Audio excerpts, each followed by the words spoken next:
Hello guys, welcome to my channel. তো guys, আজকের প্রতিবেদনে আপনাদেরকে জানিয়ে দেব একটি চাঞ্চল্যকর তথ্য সামনে এসেছে। এবার নাকি মোবাইল নাম্বারের জন্য ভাড়া গুনতে হবে গ্রাহকদের। তো গাইস, বিস্তারিত জানার আগে আমার চ্যানেলে যদি আপনারা নতুন হয়ে থাকেন, চ্যানেলটি অবশ্যই সাবস্ক্রাইব করবেন এবং পাশে থাকা বেল আইকন প্রেস করতে ভুলবেন না, যাতে সাথে সাথে আমার ভিডিও আপনাদের কাছে পৌঁছে যায়। সদ্য সমাপ্ত লোকসভা নির্বাচনে বড় ইস্যু হয়ে উঠেছিল মূল্যবৃদ্ধি। নিত্যপণ্যের আগুন দামের আঁচ ভোট বাক্সে বেশ টের পেয়েছেন নরেন্দ্র মোদী। তৃতীয়বার প্রধানমন্ত্রী পদে তার শপথ নেওয়ার পর 4 দিনও কাটেনি। গরিব মধ্যবিত্তের খরচ বৃদ্ধির নয়া প্রস্তাব এসে হাজির।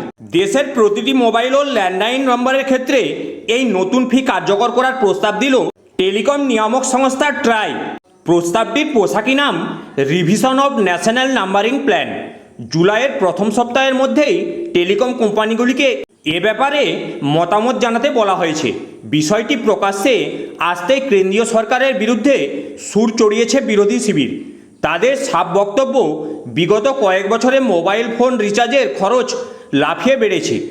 এর উপর নম্বর ব্যবহারের জন্য টাকা গুনতে হলে গ্রাহকদের উপর বাড়তি চাপ তৈরি হবে। কোষাগার ভরাতেই মোদী সরকারের এই নয়া কৌশল।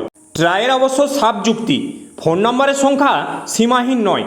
গ্রাহকদের জন্য প্রয়োজন মাফিক নতুন নতুন নম্বরের সিরিজ বের করতে বেশ সমস্যায় পড়তে হয়। তাছাড়া 5G পরিষেবা ও অন্যান্য প্রযুক্তির উন্নতির জন্য বর্তমানে প্রচলিত নম্বর ব্যবস্থায় আমূল পরিবর্তনও দরকার। গত বছর ডিসেম্বরে নতুন যে টেলিকম আইন পাস হয়েছে, সেখানেও নম্বরের উপর ভাড়া বসানোর কথা বলা হয়েছে।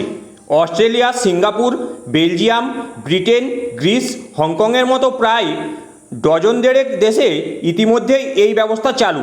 ফলে বিষয়টি নতুন কিছু নয়। তো গাইস, এই ছিল আজকের আপডেট। ভিডিওটি যদি আপনাদের ভালো লেগে থাকে অবশ্যই একটি লাইক করবেন।